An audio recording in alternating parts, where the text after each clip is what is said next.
Hello YouTube, on va parler d'une histoire qui fait les gros titres, une arme diabolique qui affole nos élus. D'après le Figaro, ça urge de légiférer, mais est-ce qu'on nous prendrait pas un peu pour des cons?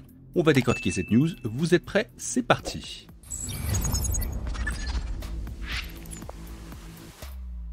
Titre de l'article. Qu'est-ce que le couteau zombie, cette arme blanche que veut faire interdire la vice-présidente de l'Assemblée? Bah génial! Encore un truc qu'on va interdire pour faire semblant de régler les problèmes. Parce que bien sûr, c'est le couteau qui tue tout seul, hein, pas les jeunes qui le brandissent, n'est-ce pas? On nage en plein délire et on va voir pourquoi.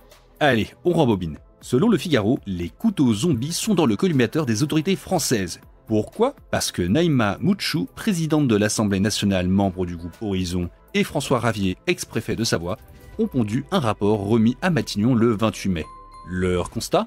La détention d'armes blanches par des mineurs est devenue un phénomène national. Traduction, les gosses se baladent avec des lames partout, de Paris à Trifouilly-les-Oies.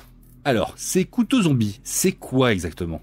Ce sont des armes de mêlée fantasy, incurvées, dentelées, peinturlurées, avec des manches colorées et fluorescents. Le terme objectivement est un peu réducteur car on peut facilement trouver des épées, des machettes, des haches de lancer. Bref, c'est très clairement inspiré de jeux comme Counter-Strike ou des films post-apo où l'on décapite des membres du zombie à tout va. Je suis allé checker quelques reviews vidéo pour vous et honnêtement, ce sont des armes très impressionnantes, oui, mais légères et de mauvaise qualité. On dirait franchement des produits AliExpress. Au Royaume-Uni, les autorités ont recensé plus de 50 000 attaques à l'arme blanche rien que pour l'année 2023. Ça représente quand même 138 attaques au couteau par jour. Et les couteaux zombies, eux, seraient impliqués dans près de 250 décès. Mais revenons chez nous, les chiffres font mal. 20% des porteurs d'armes blanches interpellés depuis 2016 sont des mineurs. On parle de 3000 enfants et ados par an. Ils sont où les parents? Mais bon, interdire les couteaux zombies, super. Et après? On va interdire les ciseaux, les tournevis? Évidemment, c'est pas comme si n'importe quel couteau acheté chez Ikea pouvait faire le job. Et honnêtement, sûrement mieux que ces couteaux zombies. Bref, comme d'habitude, ça brasse du vent pour donner l'illusion de faire quelque chose, sans jamais chercher à régler les problèmes de fond. Mais pour cela, il faudrait arrêter de cultiver la culture de l'excuse et commencer à responsabiliser les gens.